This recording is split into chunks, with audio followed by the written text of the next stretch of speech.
How to use Blackbox AI to create a website. I'm going to tell you how to use Blackbox AI to create a website from scratch. Blackbox AI isn't a drag and drop builder. It's an AI coding assistant. Think GitHub Copilot, but with more real-time suggestions for front-end development.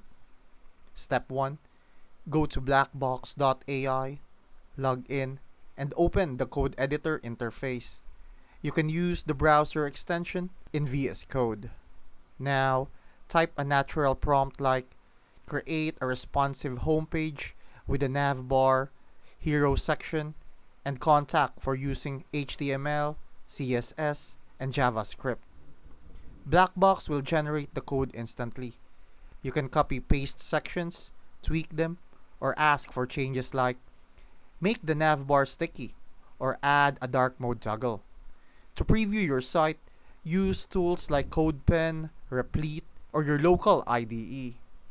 Blackbox helps you write cleaner code, faster, perfect if you know some basics and want to speed up the process.